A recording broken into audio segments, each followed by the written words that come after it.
Right then guys, how's it going? JTJudgment here and welcome back to another Legend review. Today guys, we're going to be taking a look at the 88 rated Frenchman, Robert Pirès. Now, going back to FIFA 14, he was one of my best legends. You know, I had a hell of a time using him and he turned out to be fantastic. You know, I had a lot of fun using him and that caused me to think of him as one of my favourite legends. You know, his shooting was fantastic, dribbling, pace, one of the best. This year, guys, unfortunately, I've got to say, it's a completely different story. Now, he does go for a lot of coins, guys, just over the 600,000 coin mark. Is he worth the coins, and is he worth buying yourselves, guys? In my personal opinion, guys, don't forget that these reviews are based on my opinion. I have got to say he is not worth it. Now, let me go through his strengths first, guys, because there are not that many that I did find. His pace is pretty decent, 86 pace on the card. I do have to say though, guys, he did not quite feel like what 86 pace should feel like, in my opinion. He's got good pace, but he just doesn't feel like what 86 should feel like, in my opinion. If I had to say what it felt like for me, around about 82, somewhere around that mark, 81, 82, something like that. So it's okay pace, but when you see a high pace stat or a high stat in any category, you expect to feel that in game, and it's always disappointing to not feel what the stats say, no matter who you use in this game, especially if you do use a legend, which Robert Pirès obviously is. And the other plus that I did find is that he's got 4-star skills. That's the only pluses that I did find. So skillers will enjoy using him because you can use, you know, the new turn skill move if it's got a name. I don't know what it is. You can use the Ronaldo chops. You can use the advanced rainbow flicks. All that fancy stuff you can do with Robert Pirès.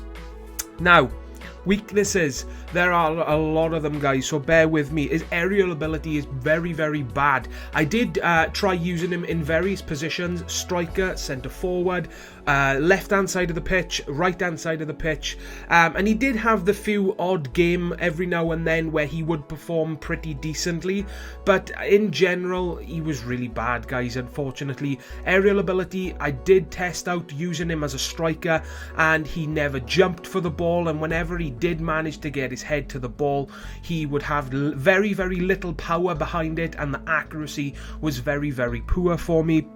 His positioning, again, was not the best. I mean, he's got medium work rate, so if you're using him as a winger or a forward, then you should expect his positioning to be a bit iffy, but it was very bad for me. Even if I did switch him in, you know, certain positions, using him as a left wing, he was switching to the right wing without me pressing him to do so. Exactly the same in pretty much every position that I played him in, and his ability to make runs on his own was very, very inconsistent as well. Something that I have found with a hell of a lot of players that I have used recently. His shooting was very inconsistent for me. Now, judging from the goals that you're going to see in the video, guys, you will see some awesome goals and some pretty decent goals, and you will think, you know, if his shooting is inconsistent, how have you scored these? Well, these are the only decent goals that he did score. All the other goals that he did score for me were really, really, you know, bad tramp goals, sweaty goals, chip through goals, stuff like that, and I didn't want to include them. There are some in this video that I had to include, otherwise there would only be about 4 or 5 goals in this video, so my apologies there.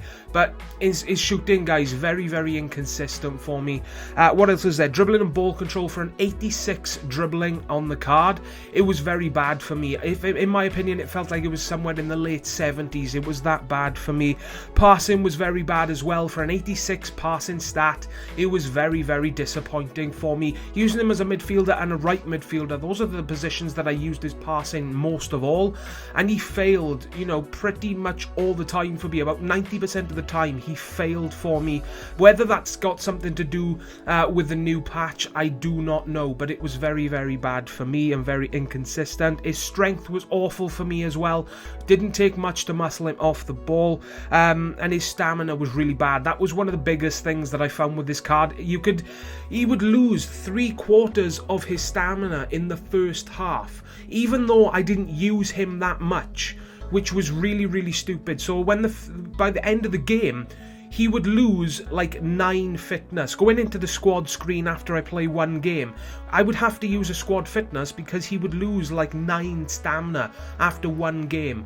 And that was crazy because I was wasting so many coins and whatnot getting stamina cards with this guy, and it was very, very frustrating, guys. So, in my opinion, I've got to say Robert Pirès is not worth the coins. I stand by what I have always said. Paulo Futre is the best left mid legend in my opinion. It's perfectly fine, guys, if you want to disagree with me.